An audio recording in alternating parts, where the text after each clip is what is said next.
It started as a routine cleaning to scoop some mud off the coast of Indonesia, but turned into a discovery of remnants of a lost, submerged, Ice Age landmass. Archaeologists found more than 6,000 fossil fragments, and among them, 140,000-year-old Homo erectus remains. This find made scientists rethink how early humans lived, moved, and interacted in Southeast Asia. For years, they thought that Homo erectus on Java Island lived in isolation, separated from the rest of the world. But these dredged fossils blew that story apart. It turns out Java wasn't an island at all back then, but part of a landmass called Sundaland. So, Southeast Asia stretched out like someone had drained the ocean, connecting Indonesia, Malaysia, Borneo, Thailand, and Vietnam into one gigantic landscape. Today's islands of Java, Sumatra, Borneo, and Bali were connected by river systems that probably looked like the Amazon, by forests where giant animals roamed, and by coastal plains that would later sink beneath the ocean when temperatures went up. And Homo erectus were not stuck. They were thriving in what honestly sounds like prehistoric bliss. Yep, it was nothing like we normally imagine Ice Age, a sort of frozen wasteland. Sea levels dropped more than 400 feet because so much water froze into glaciers. When all that water got locked up in ice, whole sections of the ocean floor popped out of the water like stepping stones. Suddenly, early humans didn't need boats. They could literally walk from what's now mainland Southeast Asia all the way to places that are islands today.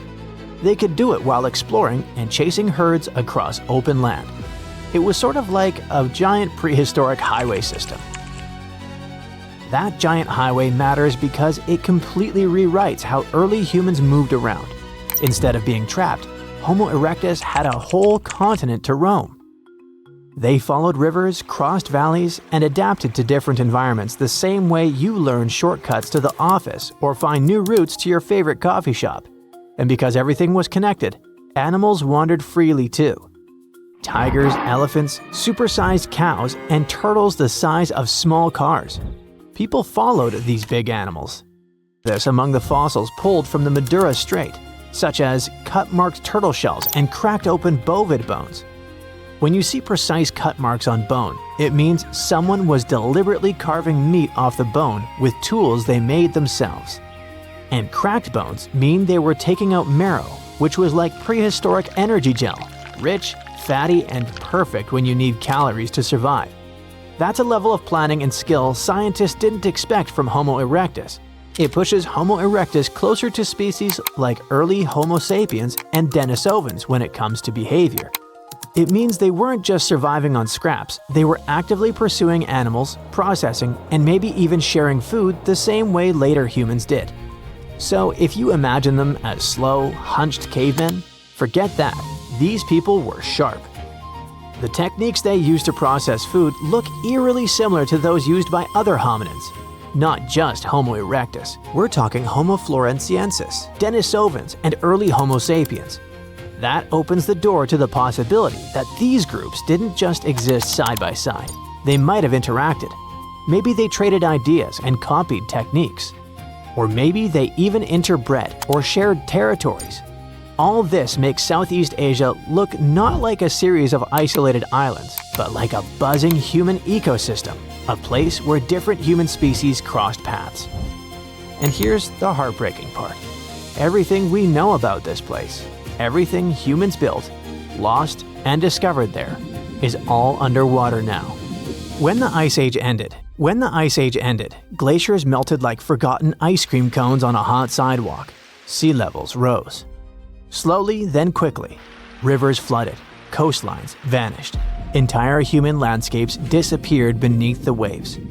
Sundaland drowned over thousands of years, and the people who lived there either adapted or moved to higher ground. Archaeologists now try to interpret what these people did, how they lived, and how many human species walked that land.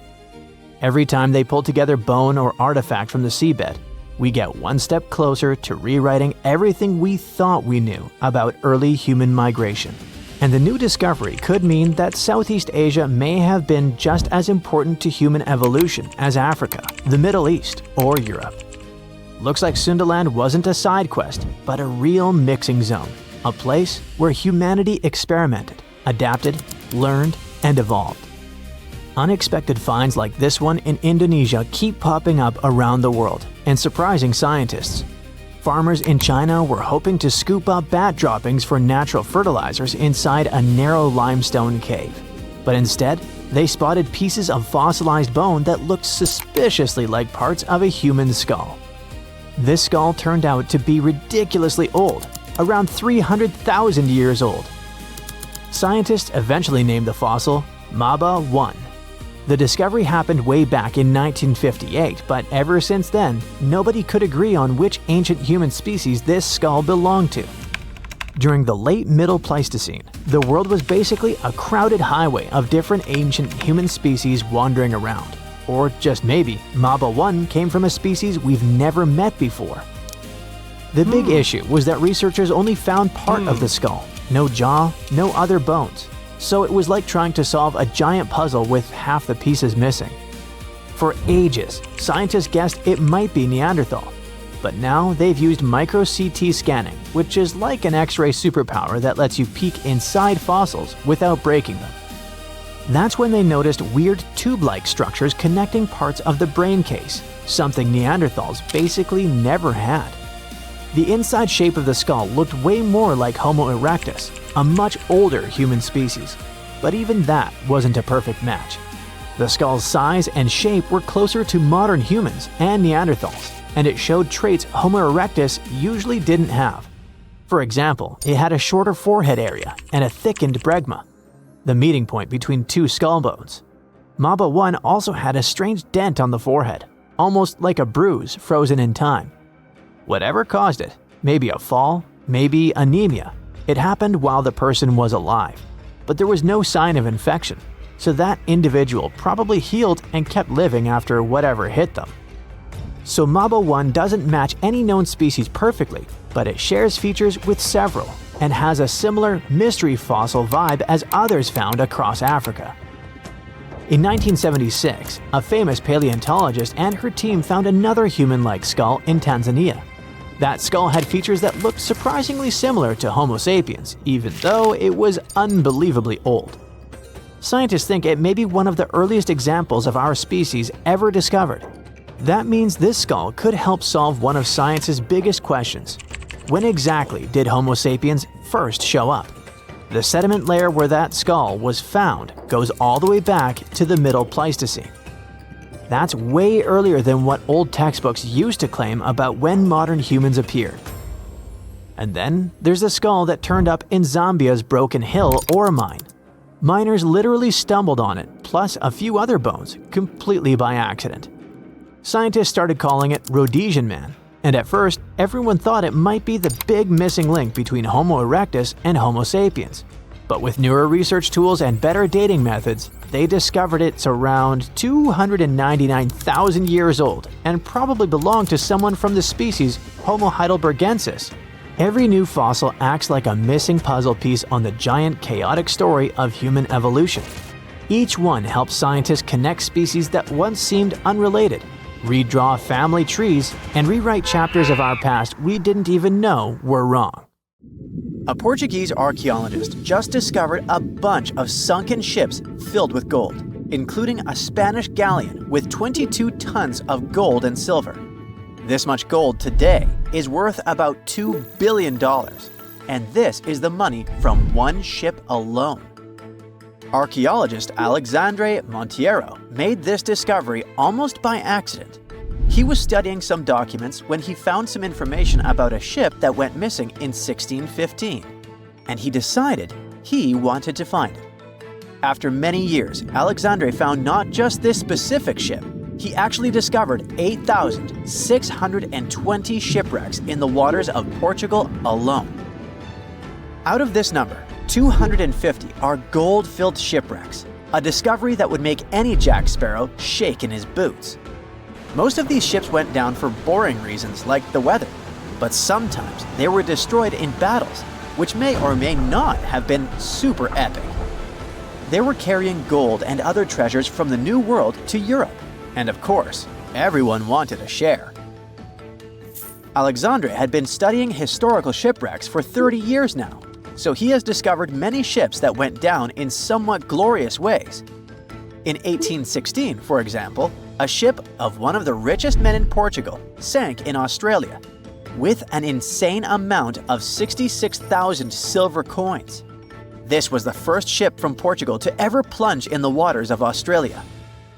The bad news is that these ancient sunken vessels, filled with riches and epic stories, are not so easy to reach. They're deep down in the ocean and covered by sand. You could still try, but that would be stealing part of a country's history, and you wouldn't want to be that person, would you? Naturally, Portugal was not the only country that explored the seas back then. The coast of Europe is packed with sunken ships filled with gold.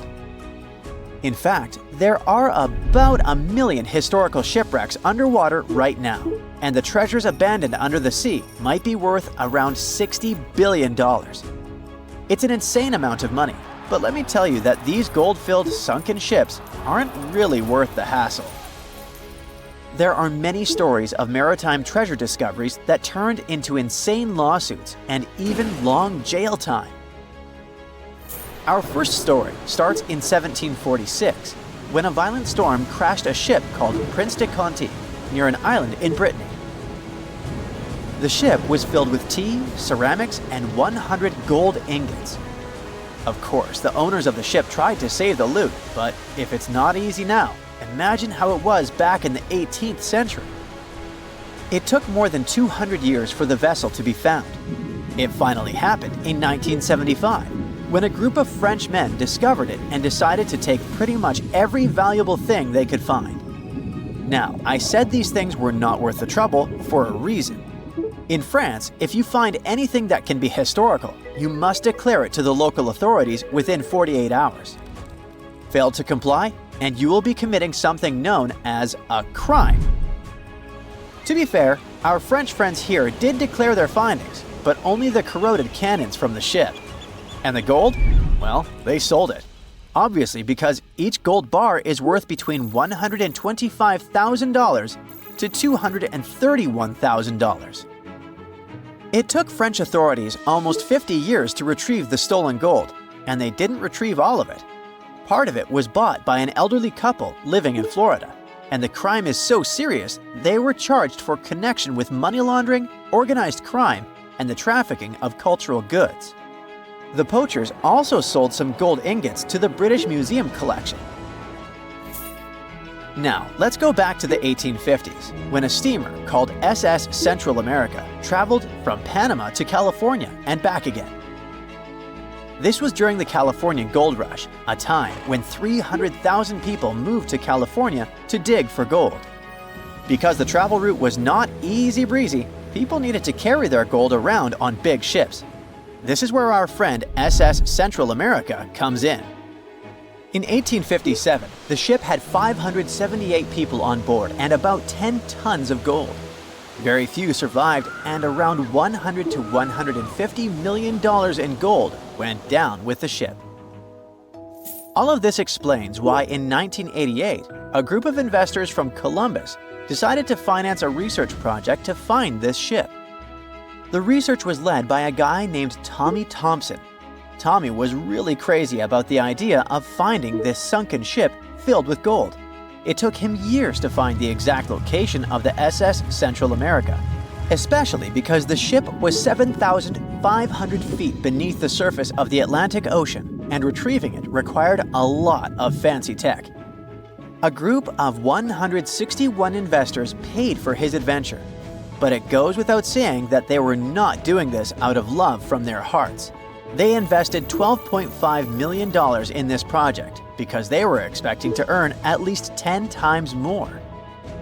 But since life is not all sunshine and rainbows, 39 insurance companies sued the research team as soon as they retrieved the gold. Back when the ship was up and running, these companies insured the cargo of the SS Central America, and when the cargo was finally retrieved, more than 100 years later, they wanted to be compensated. They said it was not their job to retrieve it, but that doesn't mean they abandoned it.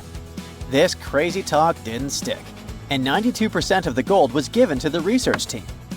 The plot thickened when the investors were scammed by none other than Tommy Thompson, who fled with $4.16 million. He also had 500 gold coins, but he's not telling a soul where they are. Nonsense like this is the reason why most countries have rules to protect cultural properties. And yes, sometimes shipwrecks can be a cultural property. Obviously, there are many maritime treasure discoveries that happen without breaking any laws. The SS City of Cairo, for example, was a steamship that submerged in 1929 with 2,000 boxes of silver coins weighing 122 tons. A company called Deep Ocean Search retrieved the coins from a depth of 17,000 feet, which is 4,500 feet lower than the Titanic. 34 million pounds went to the UK Treasury, and the Deep Ocean Search also got a share. The good news here is that some of the coins can be bought by collectors, legally. Paying for a treasure is probably the closest you can get to an underwater archaeology find.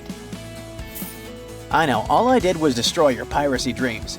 But while raiding gold-filled shipwrecks may be a crime in most countries, or just financially impossible for us mere mortals, not all hope is lost. There is about $771 trillion worth of gold lying on the ocean floor, and it doesn't have an owner. It's like an underwater gold mine, except the gold is in the water. You know how the water of the ocean is salty? Well, the gold gets mixed with the minerals in the water, so it's not like you stumble upon a gold nugget on the beach. Each liter of ocean water has 13 billionths of a gram of gold, and it's very difficult to extract such tiny particles of gold from the water. But that doesn't mean people haven't tried, and, of course, there's been a scam here too. In the 1890s, a guy claimed he had invented a thing that would suck gold from the seawater. When he got enough money, he fled the country with the cash. If you really want to get some gold, you could try to extract it from the Earth's core, which has 1.6 quadrillion tons of gold. There's 16 times more gold in the Earth's core than what humans have mined in the whole of history. No hoax involved here, because nobody has dared to go down there yet. With archaeologists discovering gold-filled sunken ships out and about, maybe we can make our own maritime treasure discoveries, or at least save enough money to buy some silver coins. It happened 66 million years ago. Hey, it could have been September. A massive asteroid slammed into Earth, bringing along chaos and devastation. The tragic aftermath of the terrifying collision led to the extinction of dinosaurs. Yes, I'm talking about the Chicxulub asteroid that left a massive crater in Mexico and changed life on Earth forever. And now, it turns out it wasn't the only cosmic rock to hit our planet during that time. Scientists have just confirmed there was another asteroid. This second space rock wasn't as big as Chicxulub, but it still packed a punch. It crashed to the ground off the coast of West Africa, smashing into the ocean and leaving a crater called the Nader crater. And tell you what, it wasn't a small splash. The impact was so powerful, it triggered a whole tsunami. It was more than 2,600 feet high, almost as high as the Burj Khalifa, the tallest man-made structure in the world. But how did we come to the conclusion that there was a second impact? Well, this researcher spotted the Nader crater in 2022. Dr. Nicholson was looking for some high-tech scans of the ocean floor when he noticed a massive 5.5-mile-wide depression under almost 1,000 feet of water. Well, he thought it could be an asteroid impact crater, but at the time, the evidence he had wasn't solid. But now, scientists have confirmed that this is the real deal. A second asteroid did hit Earth during the dinosaur extinction era. Now, let's see how they figured all this out. For one thing, there were those super high-resolution 3D seismic images. They allowed researchers to peel back layers of the ocean floor and get a crystal-clear look at the crater. It was like going from a blurry old ultrasound to the kind of 3D scans where you can see every little feature. Their findings confirm that the crater was left by an asteroid, somewhere between 1,500 to 1,640 feet wide. And it didn't just create a hole in the ground. The impact was so intense that it produced a central peak, formed escalating ridges around the crater, and even left a damage zone that stretched out for thousands of miles. Using those super detailed images, the scientists have managed to reconstruct what happened right after the asteroid hit the surface of our planet. First, it slammed into the ocean, creating an initial bowl-shaped crater. As the shockwave spread, the seabed was shaken so violently that it triggered landslides, and the soft sediment surrounding the crater collapsed inward, creating a noticeable brim.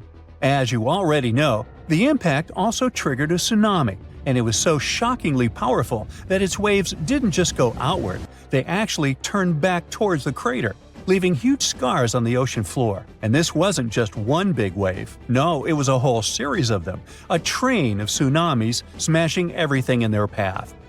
Now, this second asteroid impact is a huge deal for scientists. It's a rare opportunity to study a marine impact crater in such incredible detail. There are only about 20 confirmed marine craters in the world, and none of them have been captured with this level of precision before. Plus, this data allows scientists to test new ideas about how craters form in water. You see, unlike craters on land, marine craters are hidden under layers of sediment, which makes them tricky to study. But with this new 3D imaging, we can look at the crater in all its layers. It's like slicing into a cake to see what's inside. Dr. Nicholson and his team are now dreaming of drilling into the crater and recovering samples from deep below the ocean floor. This would allow them to measure the shock pressure during the impact and figure out what happened in the minutes, hours, and days following the collision. Of course, the Chicxulub asteroid is still the star of the show when it comes to the dinosaurs' extinction. This space traveler was giant, somewhere between 6 and 9 miles wide. It hit Earth at a devastating angle, sending vaporized rock and gas into the atmosphere. It caused an impact winter that lasted for 15 years, because all that stuff blocked out the sun and plunged Earth into darkness. Now, probably the most intriguing thing is that some experts think the Nader asteroid might have been a chunk that had broken off from Chicxulub before it hit Earth. It's still just a theory, but if true, it could mean that Earth got hit by a double whammy from space. Now, let's travel back in time to the year 1908 in Siberia. Look around. You see nothing but trees and rivers. And suddenly, a huge object, around 150 to 300 feet in diameter, dashes through the Earth's atmosphere. Is it a comet? An asteroid? Scientists aren't sure. What they do know for sure is that this intruder blew up in the sky over Tunguska, leading to one of the most powerful blasts in recorded history. It completely leveled the forest below, knocking out 80 million trees over an area of around 830 square miles. And that's an area larger than that of cities like Los Angeles or New York. The trees were literally flattened, and their trunks were stripped of branches. They were also arranged in a bizarre radial pattern around the epicenter. But what if this explosion had happened over a city? Every single building would have been destroyed, and countless lives would have been lost. Luckily, this disaster occurred in a super remote part of Siberia. The creepiest thing, though?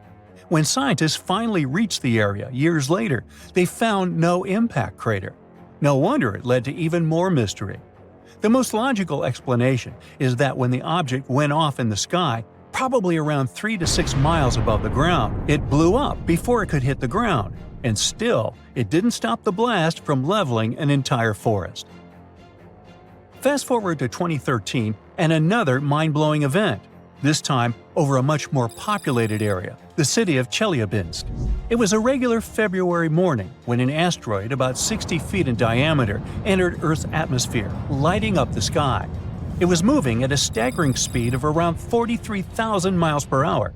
It blew up in midair, about 18 miles above the city. It was a horrific view, but luckily, the asteroid disintegrated high enough in the atmosphere without hitting the ground.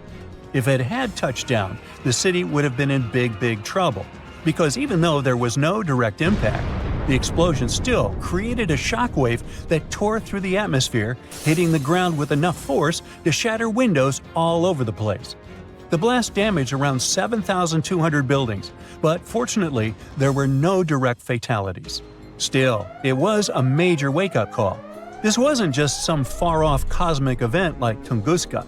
This asteroid exploded over a modern populated area, and the damage was very real. The good news? Scientists are getting better at spotting such objects before they get too close. Space agencies around the world, like NASA, are tracking near-Earth objects to figure out which ones could pose a risk. But as we can see from these two events, sometimes space rocks can still sneak up on us. And while the chances of a major impact are low, the stakes are really high. At the moment, there's one asteroid that NASA is keeping an eye on. It's called Bennu, and it's about the same size as the Nader impactor. Bennu is considered one of the most hazardous objects in near-Earth orbit. According to NASA, there's a small chance it could hit the Earth between the years 2178 and 2290, and the biggest risk date is September 24, 2182. But don't freak out just yet. The odds of the impact are only 1 in 2,700. But still, it's a reminder that Earth is always in the cosmic firing line. You've probably heard about the mysterious sea state of Atlantis. It was a high-tech utopia where people lived happily.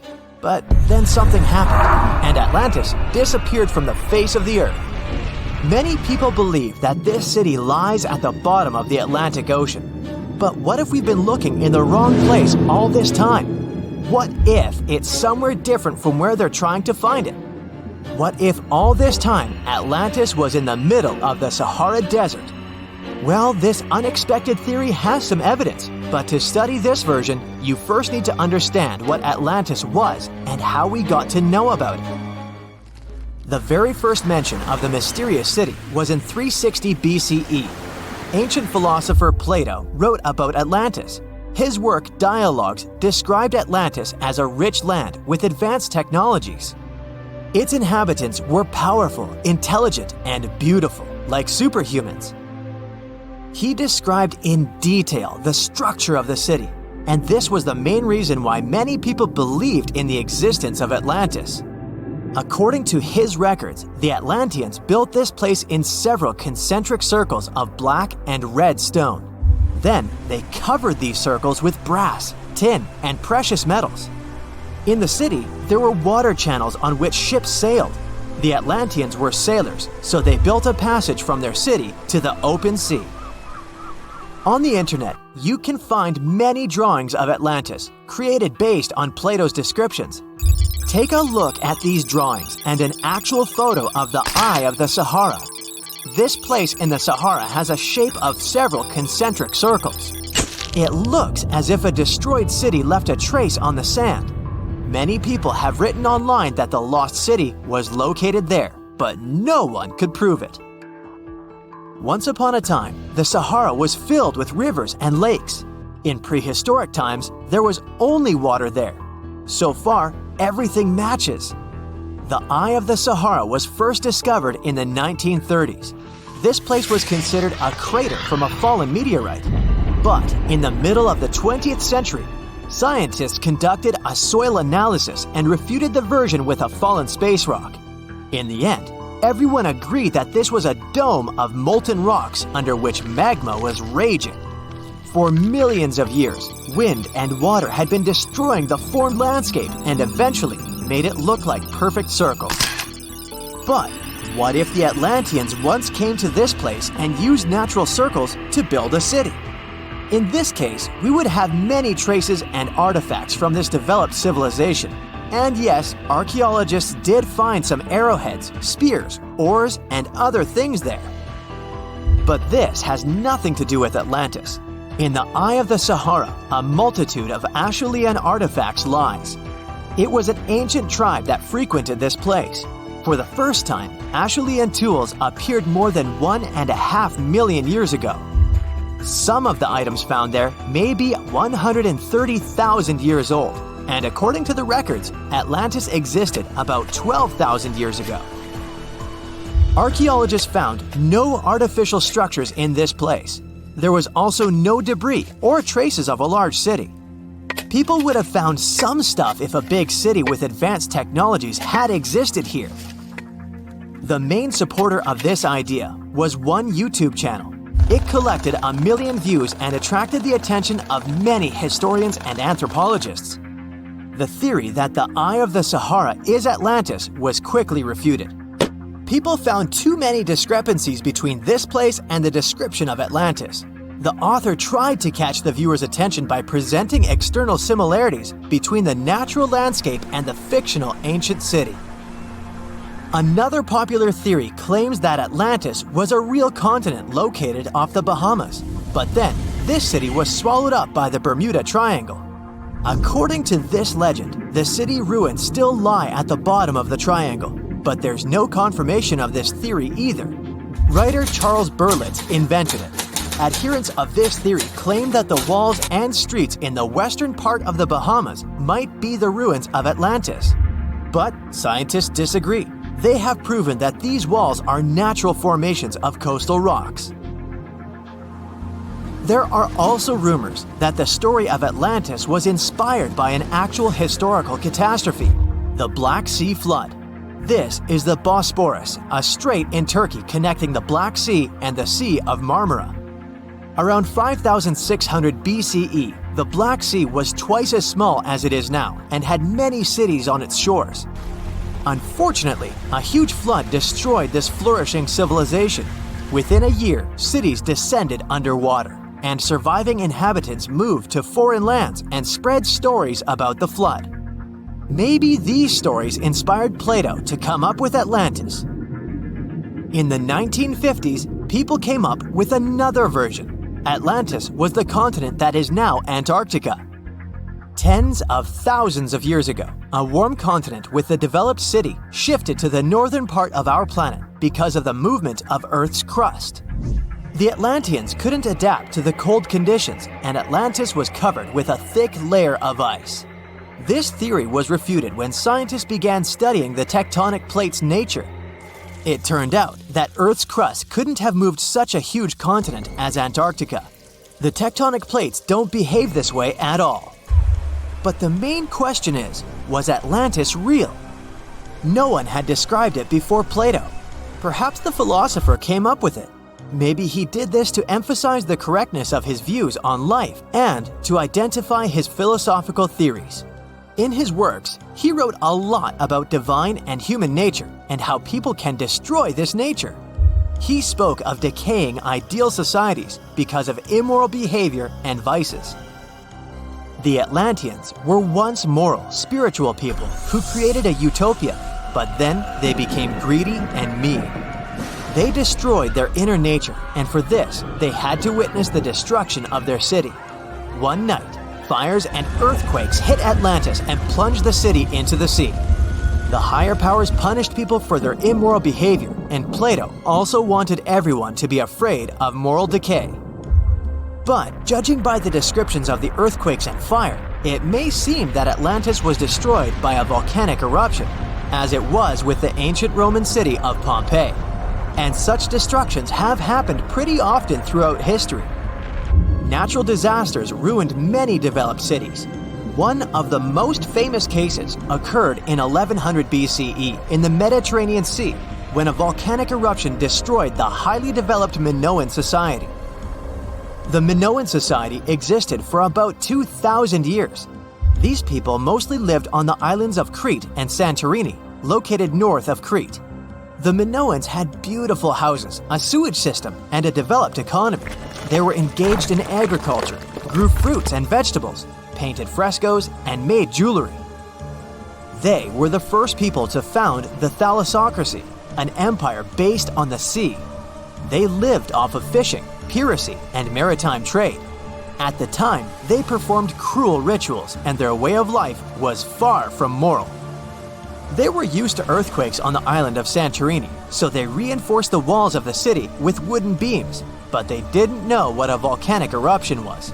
And when the sulfur smell appeared in the air, they didn't suspect the impending catastrophe. When the volcano spilled out tons of lava and ash, all the residents of Santorini abandoned their homes and tried to escape, but they couldn't. The eruption and earthquake triggered a tsunami. A large wave flooded the coastal part of the island of Crete. This hit the economy of the Minoans hard and destroyed their port harbor. Then, foreigners attacked Crete and finally destroyed the developed civilization.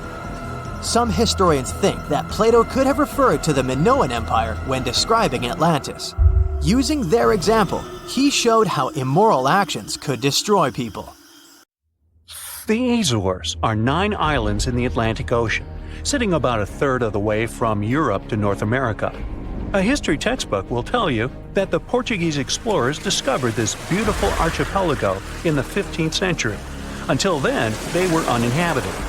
The islands still belong to Portugal, so there seems to be no controversy or mystery here, except for the fact that some researchers think the Azores were home to an ancient civilization from thousands of years ago. Others support the idea that the famous Atlantis itself was here. In 2010, archaeologists announced that they found some structures on the islands which looked like they were from the Stone Age. If that's true, it would mean that there was a civilization back then which was advanced enough to travel this far and settle on the remote islands. A special scientific commission studied the matter and concluded that those structures were natural rock formations or had a more modern origin. So the first settlers were supposed to have been the Portuguese. It didn't stop some enthusiastic scientists from further research. They analyzed the DNA of mice from the Azores and found that it had the same genetic characteristics as house mice from Northern Europe. The little rodents couldn't have sailed this far without humans, so it looks like the first people had arrived at the Azores before the Portuguese, and the plot thickens. Dr. Felix Rodriguez, who works at the University of the Azores, is determined to find out exactly when it happened. He's studying the megalithic structures found in the Azores. Similar structures found in Western Europe and the Mediterranean date back to the Neolithic age. According to Dr. Rodriguez, the oldest findings are from 4,200 years ago. It's not clear when civilizations left them. The professor identified 7 megalithic structures in one complex as dolmens for the deceased. The cavities are all cylindrical in shape and definitely don't look like a natural formation. The material from the cavities turned out to be at least 2,500 years old. There are also some pieces of ceramics that seem to be even older. It looks like the rocks in the area had been lifted. You can see it by the small waves left by lava. It's thick and sticky, so it can't leave vertical marks. Someone must have moved the rock from its horizontal position. Another interesting finding is some stone anchors with holes found by the sea. Similar ones were used in the Mediterranean and on the Atlantic coast of Europe, dating back to 1000 and 2000 BCE. The 15th century Portuguese were advanced sailors and never used stone anchors, only metal ones. The scientists also managed to find a structure built right in the volcanic top. It looks somewhat similar to the ones built in the Mediterranean that are at least 2,000 years old. These structures are called columbariums and were used to store the ashes of the deceased. They also found something resembling an oven next to it, so they could be a part of one complex. There's also a basin in the middle, and it's not the only one on the island. It looks like they had a special meaning to their builders. There are channels around the construction. They connect the 4 basins, and the sun lights each of them at different times of the year. It was all carefully planned, as they were lit the brightest during winter and summer solstices and autumn and spring equinoxes. The water passed through all the basins and went directly into the sea. It could have been a purifying ritual. Now, some people are skeptical about the findings and believe they're all parts of a fortress from the 16th century. Professor Rodriguez is determined to prove it's all much, much older. There must have been some ancient civilization here that could have left because of the volcanoes that go crazy every 50 years. Antonietta Costa, a postdoctoral student at the University of Porto in Portugal, is also sure that the first people came to the Azores in prehistoric times. She has studied standing stones with small openings, explained as cuts for quarrying the stones. Costa believes they are part of a calendar system. She noticed that none of the slits in the rocks were aligned with the cardinal east direction. The slits closest to it are smaller than the ones facing other directions, so it can't be just a coincidence.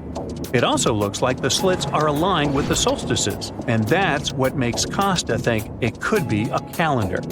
She also thinks the inscriptions left on slabs of bedrock on the islands are much like those maps that were left on the rocks during the Stone Age in mainland Europe. Another interesting theory about the Azores is that it could have been the location of the famous Atlantis, which was lost under the sea. Since the Azores archipelago is in the middle of an ocean, it could technically be a perfect place for that. A 20th century scholar quoted Plato to prove this theory was right. The Greek philosopher suggested that Atlantis was in between the continents. The coins and sculptures supposedly found in the Azores when the Portuguese just arrived also point that there was someone else present there. And way more recently, in 2013, a sailor found a huge structure looking like a pyramid off the Azores coast. It was most likely a large submarine volcano, but it's much cooler to think it was some big deal in Atlantis, right? Peru has its own mystery. Amid the desert, you can find some eerie marks called the Nazca lines. They're known as geoglyphs and were created more than 2,000 years ago by the people of the Nazca culture. Thanks to a dry climate and strong winds in the desert, most of the Nazca lines have reached our day. To create them, Nazca people removed the top layer of the pebbles and revealed the soil beneath the ground. The color of the soil changes from reddish-brown to yellowish-gray, so the lines always look different. Most of the geoglyphs depict plants and animals. You can clearly see a monkey, a whale, a condor, a hummingbird, a spider, various flowers, trees, and other plants. There are also some geometric shapes, such as triangles, trapezoids, and spirals. Since they were discovered in the 1920s, scientists have offered different explanations for the lines. Some say that in Nazca culture, people ascribe special significance to these motifs, so they probably created these shapes for deities in the sky to see. Others believe they were a sort of astronomical calendar, and animal sketches were modeled after groups of stars. This theory was proved wrong, so the purpose of the lines remains a mystery. Another place that leaves many questions is Nimrut Mountain in Turkey.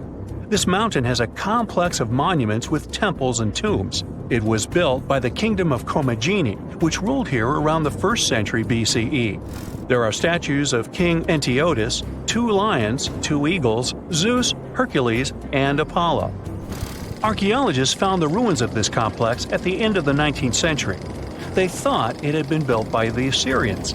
Then, some of the most famous scientists of the time came here and found an inscription in Greek.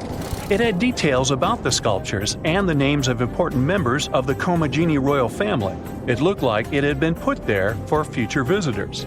The scientists established that the statues used to be full-size figures. Changes in temperature, strong winds, snow, and the bright sun didn't leave them a chance to last in all their original glory. Plus, the complex is in an earthquake zone, so all you can see now is mostly the heads of the statues. They look incredibly complex and large for their time. The biggest question is, how did the people who lived thousands of years ago manage to create such huge sculptures on top of the mountain? It's obvious that they worked on shaping the limestone blocks up there and not on the ground. So, stay tuned. We'll keep an eye on this.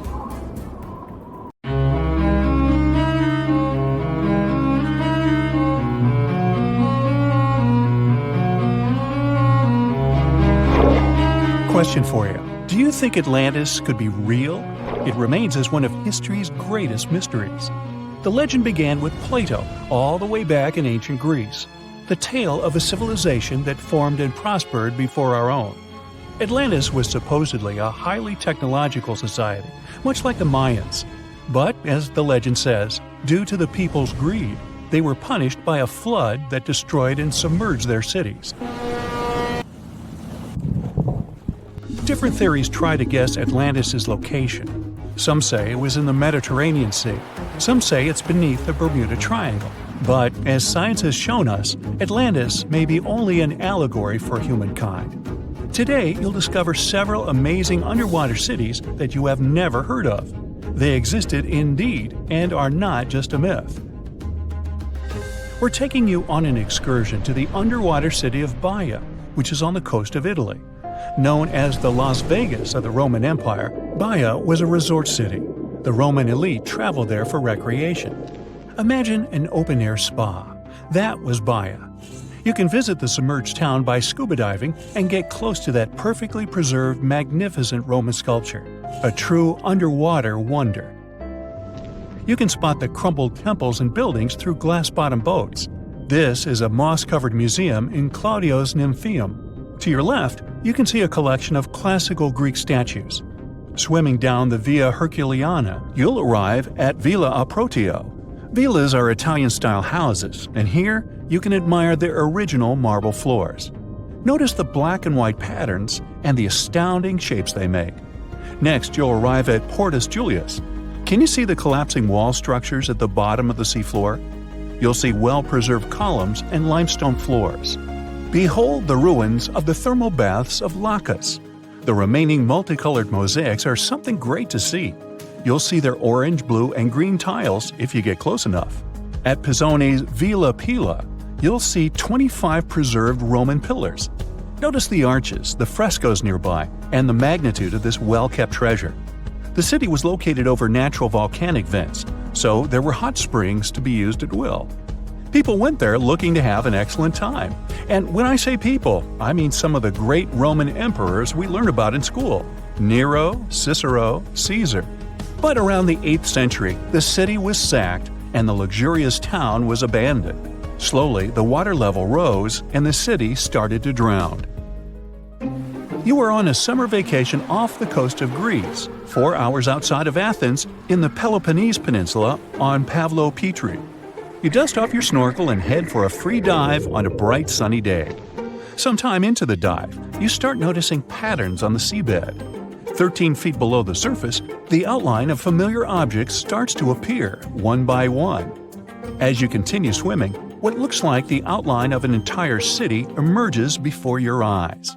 You wonder, how could water have taken the whole city? Rocks are perfectly aligned into what appears to be the foundation of a building.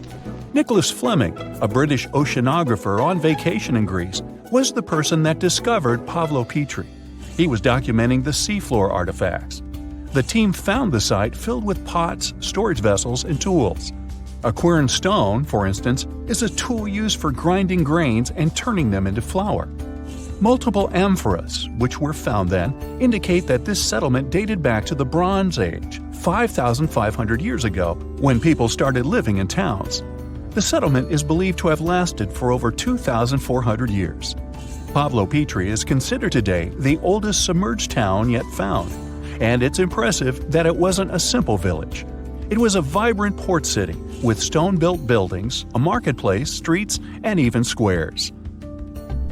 Let's continue our exploration and find secrets in other underwater cities. You are diving off the coast of the Ryukyu Islands. Pacific waters are far from smooth. There's a strong current pulling you into the deep sea. Suddenly, you see a huge structure thanks to the sunlight shining down on the seabed. At first, it looks like Machu Picchu's ruins across the globe in Peru. As you approach it, you slowly figure out its form. A pyramid-shaped structure, arches, staircases. It's something that could have easily been a palace or castle. Could this also be a sign of human activity? What you just saw is known today as the Yonaguni Monument. It also goes by the name of Japan's Atlantis. The entire monument is about the size of 5 football fields and the height of a 5-story building. Its most surprising feature is its expansive terraces that host large crowd gatherings. Explorers and scientists believe that Yonaguni dates back to 10,000 years ago. But whether it is a man-made structure or a natural formation is still under debate. For Japan's top marine geologist, Professor Masaki Kimura, Yonaguni is the heritage of a lost civilization. Kimura has dived into exploring the ruins over 100 times over the past 10 years. According to him, there are clear signs of human activity down there. The Triangle Pool, located on the monument's surface, is a triangle-shaped concave that is a historical symbol of water fountains in the region. There is also a giant turtle carved on the eastern side of the structure. And according to Kimura, turtles have an important cultural meaning. Several pieces of stone tools have been recovered from the site. Their estimated age dates back to 10,000 years ago. However, not all scientists are convinced of the same. For many, Yonaguni is the result of thousands of years of erosion. The fact that the monument is composed of one massive rock leads them to believe that it is not human-made. The defined edges and flat surfaces resemble a natural formation occurrence in Northern Ireland, known as Giant's Causeway. A series of interlocking basalt columns look like the ruins of a palace, but they were the result of volcanic activity in the region. Well, stay tuned for more underwater discoveries.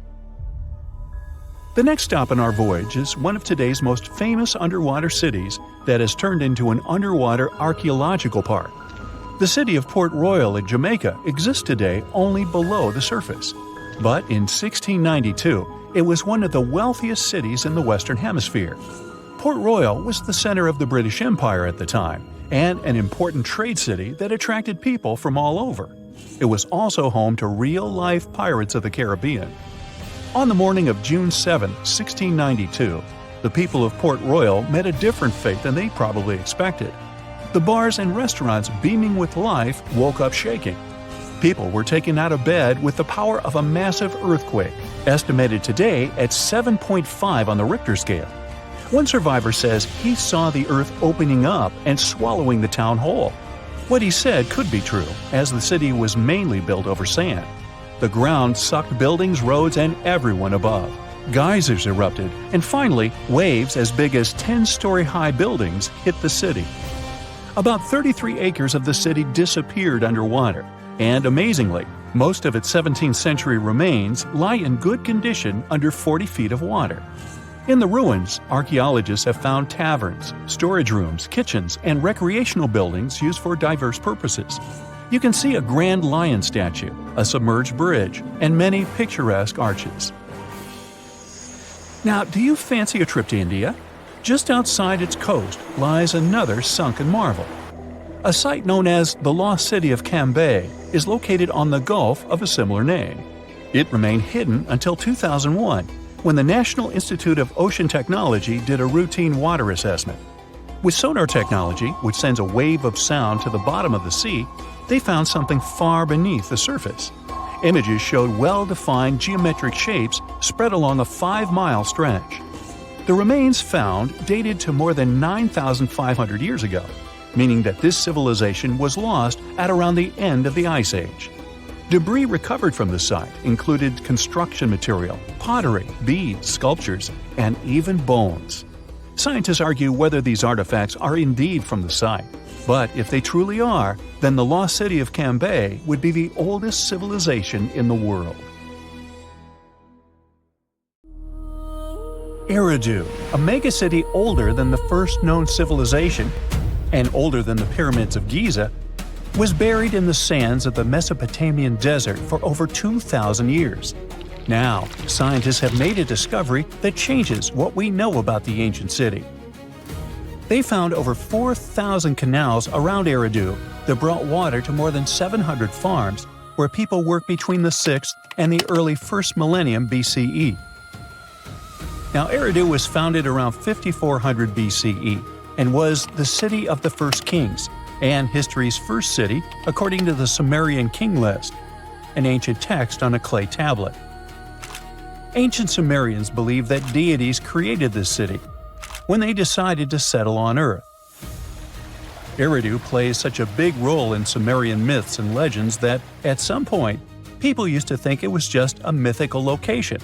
The most famous Eridu myth says that the skies got angry because humans were too noisy, so they decided to send a great flood to wipe them out. A new study showed that the Euphrates River served as the source of water for the entire city. The researchers mapped what remains of the ancient landscape and found a well-developed network of artificial irrigation canals. They discovered 200 large main canals pulling water from the Euphrates, and those canals fed another 4,000 smaller canals. The team used everything from satellite images and drone footage to soil analysis, old records, and remote sizing tech to map out the area. The 700 farms that used the water from the system were different in size, from about 5,000 square feet to over 200,000 square feet. The main canals were a little over a half-mile long, and some stretched more than 5 miles. The smaller canals could be as short as 32 feet. Rivers in Mesopotamia were the main water sources for farming, so ancient farmers had to learn how to guide water from the river to their fields. It all started with simple methods, like digging small canals. But over generations, they learned how to build massive canals up to 62 miles long. The Euphrates itself helped the farmers. Water was moving thanks to gravity down its elevated riverbanks, and natural breaks in the banks let it spill onto the land. Researchers aren't sure when each canal was in use, and it's unlikely that all 4,200 canals were active at the same time during that long period.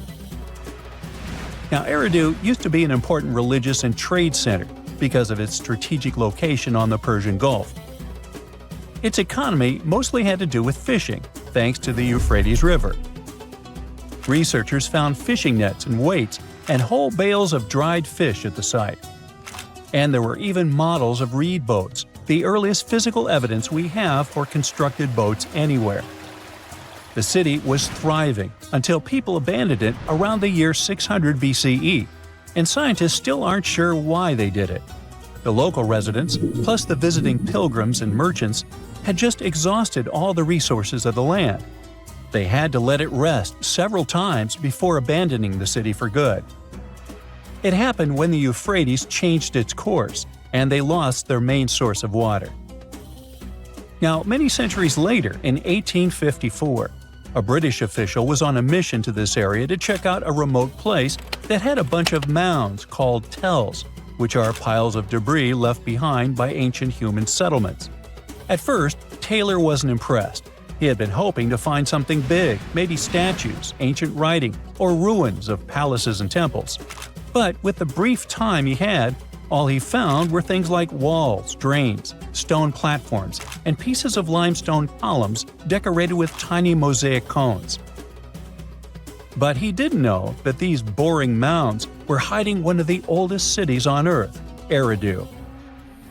The people at the British Museum got interested in the finding, but the first full-scale excavations took place here only around a century later. The local Iraqi authorities got really interested in the excavations as they were hoping to find more about the earliest days of Mesopotamian history.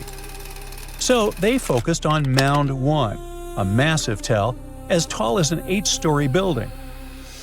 Soon they uncovered part of an unfinished step pyramid from the end of the 3rd millennium BCE. As they dug deeper, they found layers of human life going back in time. There were levels from the Uruk period, and even remains from a time before the Sumerians called proto-history. In those lower layers, they discovered multiple rebuilds of the Temple of Enki, the city's main deity. People rebuilt this temple again and again for over 2,000 years. Every time the temple collapsed, they built a new one right on top. Each new version of the temple was bigger and more impressive than the last. From the middle of the 4th millennium BCE, these temple buildings became massive, more advanced than anything else humans had built up to that point. The city in Eridu was also becoming more complex, with clear social classes. Eventually, they stopped rebuilding the temple and put up a step pyramid on top of the ruins. Even though Eridu faded, it likely stayed important as a religious site. Archaeologists found pottery from the 2nd and 1st centuries BCE during excavations, although there were no signs of houses. The Sumerians were an innovative civilization, as you can tell. By 1500 BCE, they invented the cedar plow, a tool that let farmers plow and plant seeds at the same time, using animals like oxen to pull it. This gear even came with instructions. The Sumerian Farmer's Almanac gave farmers advice on how to grow more crops with proper tilling and irrigation. These smart farming tricks helped feed more people, which led to larger cities, an organized ruling system, and more focus on religion. And as their cities expanded, so did their work in writing, math, and spiritual life. 5,000 years ago, the Sumerians had already produced cuneiform, one of the first writing systems in history. So another recent find from the same part of the world proves that bureaucracy existed already 4,000 years ago. Archaeologists found ancient administrative tablets in another ancient Sumerian city. These clay tablets are the oldest solid proof we have of the world's first empire, the Akkadian Empire. The tablets were inside a state archive building made of mud bricks, which had different rooms that acted like offices. Now, before this discovery, archaeologists didn't really understand how the first known empire in the world, the Akkadian Empire, worked behind the scenes. But now, thanks to the recent Gerso excavations, we have the first real and unambiguous evidence of the empire's administrative system. They tracked everything – deliveries, spending, and inventory, from fish to sheep to grains, fabric, and even gems. The tablets also include population records, with names and jobs of men, women, and kids, an ancient version of a census. From these records, scientists found out that women played a key role in Akkadian society. Some women had powerful positions, like high priestesses. The tablets also show a wide range of jobs, from skilled workers like stonecutters to people with simpler roles like temple floor sweepers. Some even included building blueprints, field layouts, and canal maps, proving that the empire had serious organization and planning. Eventually, the city rebelled and gained its independence, and the Akkadian Empire's 150-year rule ended. Now, researchers are carefully cleaning and translating the tablets to fully understand what they say. These new finds will replace older, incomplete ideas about the empire and give us a way more accurate picture of how Akkadian power and the ruling system actually worked. Well, this eerie Lake Huron discovery may be that it possibly contains the remnants of an entire civilization. Whoa, wait, sounds like Atlantis, right? Well, not exactly. But if there really had been an ancient underwater civilization here, it must have been a pretty advanced one. Around 10,000 years ago, two sharp glassy flakes broke off a stone tool and landed on the ground unnoticed. They stayed buried there for thousands of years, until 2013. Then scientists pulled up a small chunk of mud, about the size of a milk carton, from the bottom of Lake Huron, 100 feet underwater. Inside the mud, they found those same two flakes made of obsidian, a shiny black volcanic glass that forms when lava cools quickly. After careful testing, they realized these flakes came from Central Oregon, which is quite a distance, about 2,500 miles away. They found this prehistoric Great Lakes site on the Alpena-Amberley Ridge, an underwater landform that once connected what's now Michigan and Ontario. Back then, it was dry land. Early humans used it to build traps for animals like caribou as the Ice Age faded and the Great Lakes began to form. Now, obsidian was the high-tech material of ancient times. It's super sharp and perfect for making tools. If you study the flakes carefully, it's obvious that humans made them. You can see where they struck them and the feathered edges that come from being carefully chipped. That means people were not only crafting tools here, but they also had access to obsidian that came from incredibly far away. It was likely possible through a huge trade network that spanned across the continent. For over 100 years, people have guessed that ancient societies might have existed beneath the Great Lakes, but no one had proof. That's why work on this submerged archaeological site is so important. A team of researchers has been trying to learn more about the 10,000-year-old ruins and the civilization that left them behind for over a decade now. Lake Huron's icy water acted like a time capsule that helped preserve things for thousands of years. So far, researchers have found not only unique stone tools, but also ancient trees with roots still intact and underwater peat bogs that preserved seeds and leaves. It was like an Ice Age version of Pompeii, a scene frozen in time. These discoveries are also helping scientists create new technologies and ways to do underwater archaeology. They've engaged sonars, underwater robots, and divers so far. Now, it's pretty cool that the tools they found on the Alpena-Amberley Ridge were way smaller than other tools from the same era found nearby. That might mean a different group of people lived here, and they had their own unique way of life. Even the peat bogs they found, which are about 9,500 years old, hold secrets. They're full of pine needles, seeds, and leaves that could reveal what the environment was like back then. Usually stuff like this breaks down quickly on land, but the cold freshwater preserved it. The Michigan team is working with scientists in Cambridge, England, to extract DNA from the remains. If it works, it could finally confirm what animals lived there, and maybe even more. There are still years of discovery on this prehistoric Great Lakes site ahead. Another famous submerged archaeological site is the lost city of Pavlo-Petri. Archaeologists think it is the oldest sunken city in the world they've found and made official so far. Pavlo-Petri is around 5,000 years old. That means it existed even before the legendary Greek heroes in Homer's stories. Scientists first spotted it way back in 1904, and then mostly forgot about it until 1967, when Nicholas Fleming rediscovered it. He described it as a Bronze Age city now lying under about 10 to 13 feet of water. A year later, he returned with a team of scientists to study the ruins. Over 6 weeks, using just hand tapes and a basic grid, they managed to map out the city. They found that it covered almost 1,000 feet by 500 feet and had at least 15 buildings, courtyards, 5 streets, 2 tombs, and around 37 small stone graves. They also found signs that the ruins continued onto the nearby island of Pavlo-Petri itself. They dug up some amazing pottery, obsidian, and chert blades, and even a tiny bronze figurine that may date all the way back to 2800 BCE. Most of the buildings, though, came from the period between 1650 and 1180 BCE. Then scientists left the site alone again until 2009, when a super team of researchers launched a new 5-year project to really dive deep into the history of Pavlo-Petri. This time, they had digital mapping tools and better diving equipment, so they could explore and even excavate underwater. They found another 97,000 square feet of buildings, including a large hall and hidden streets. Plus, they dug up even more pottery that showed people had been living in the city from about 3000 BCE to 1100 BCE, and that the city once had a population of 500 to 2,000 people.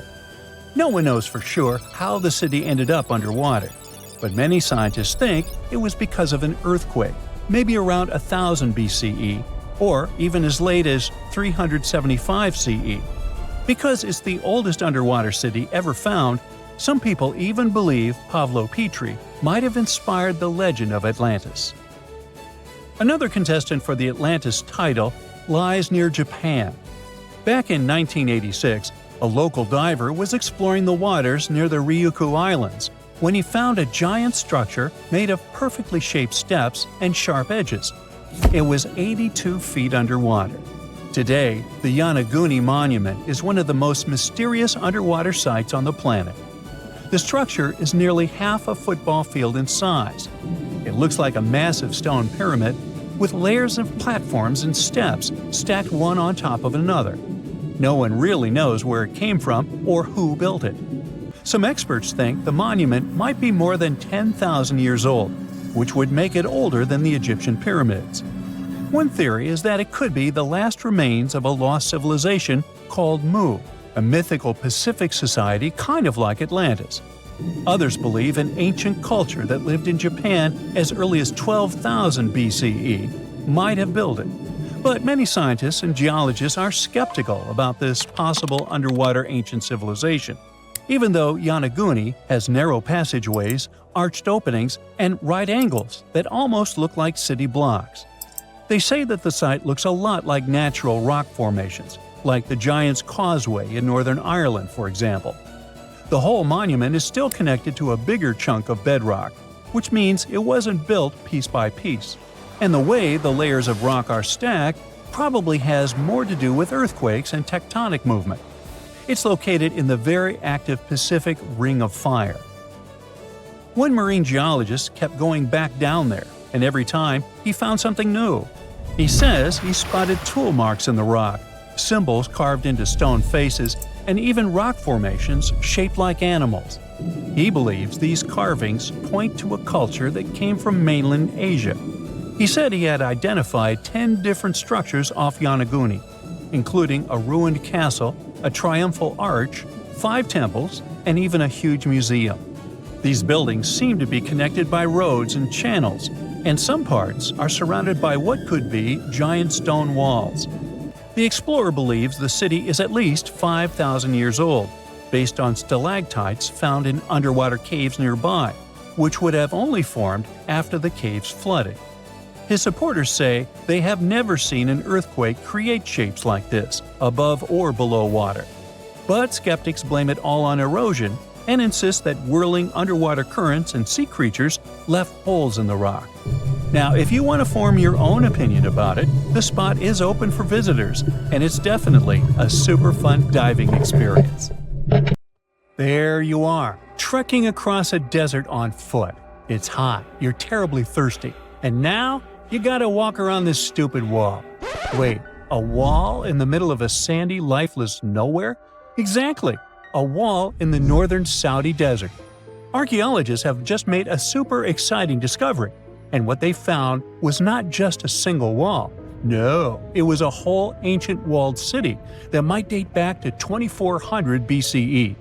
They think this place was home to around 500 people and could have been used for 1,000 years. This discovery is groundbreaking. It means that the area could have been way more advanced than anyone expected. The city was well organized, with different zones for living, towers and strong walls for protection, and different sections for all kinds of daily life. This ancient city, now called Al-Natta, was basically an oasis town, and it's great since it can give us a peek into what life might have been like in this desert thousands of years ago.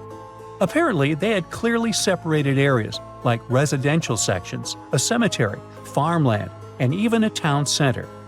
This oasis city, found in the Khaybar area, is the first big organized settlement from the 2nd or 3rd millennium BCE that researchers have uncovered in northwestern Arabia. The first survey showed that this town, which covered about 6 acres, had several districts, including the residential area, the cemetery, and the legal one, with courts. The houses were set up in neat rows, all connected by small roads. Those streets kept the residential area separate from the rest of the town. Back then, most people in this region were nomadic herders, always moving around. But archaeologists have been sure that during the Bronze Age, northwest Arabia had small walled towns and oasis centers scattered across it. These connected oasis towns were unique, offering secure places for people to live, store goods, and trade. They started showing the beginnings of urban planning, which hints that people of that time were already starting to settle down and organize communities more seriously. The research team estimated that there were about 50 homes in Al-Natta, but that number could go up to 70 as they keep digging. They think that a few hundred people lived there, and probably one of the coolest things is that some houses went up to 3 stories tall. Built on a slope near a couple of major trade routes, this city was set up in a prime spot. Now, one of the most impressive things about this place is its water supply. The oasis had springs and aquifers, which are underground water sources, and such conditions were perfect for farming. Those water sources meant residents could grow their own food, making the town self-sufficient. The outer walls probably helped control who could enter the town and get access to its resources. This settled way of life was an impressive shift from nomadic living to a more agro-pastoral lifestyle, which means a mix of farming and herding animals. Another find that supports this theory is a bunch of tools like grinding stones, mortars, and pestles discovered inside the town. People there must have ground grains and prepared food. They had a diet of cereals, meat, and milk from animals they raised themselves. These astonishing findings show that the inhabitants of the town could easily feed themselves and were surprisingly advanced for that time. Thanks to better access to Saudi Arabia in the past couple of decades, archaeologists now have a much clearer picture of what life there was like thousands of years ago. The most exciting thing is that Al-Natta might have been part of a whole network of similar fortified oasis towns spread across the region, and all of these connected sites could show us how trade routes and small settlements worked together at that time in that arid area. Now, at the same time, this recent discovery isn't the only one that has the scientific world buzzing with excitement. How about we visit Egypt and see for ourselves? After all, archaeologists have just found a stash of ancient Egyptian and Greek treasure underwater. They were exploring the lost city of Thonis Heraklion, off the coast of Egypt, which sank more than 1,000 years ago. This city was legendary, and nobody even knew where it was until it was rediscovered in 2000. Now they're uncovering more and more, and on this dive, they found a pile of gold and silver treasures. Those were probably used in rituals to bless Egyptian pharaohs when they took the throne. The researchers even found an ancient Greek temple dedicated to Aphrodite and some super old Greek weapons. Frank Gaudio, the lead archaeologist, said it was astonishing that those delicate objects had survived the disaster that brought the city down. Back in its prime, Thonis Heraklion was one of the biggest port cities in the Mediterranean. It was a huge center of social life and was the main entry point for ships from Greece coming into Egypt. But tragically, due to rising waters, earthquakes, and a catastrophic tidal wave, the soil underneath the city literally turned into mush, and then the entire city sank into the Mediterranean. It was forgotten until Gaudio's team found it in 2000. Since then, they've been uncovering new parts of the city and piecing together its history little by little. If a lost underwater city doesn't seem impressive enough, we can travel to the Amazon. The discovery made there is truly mind-boggling. For centuries, people have talked about lost cities deep in the Amazon, like El Dorado, that mythical city of gold that lured Spanish explorers into the jungle. A lot of them never came back. Then, in the 1900s, a British explorer named Percy Fawcett went searching for what he called the lost city of Z, and he too disappeared. But now, finally, scientists have actually found proof that those lost cities in the Amazon were real all along.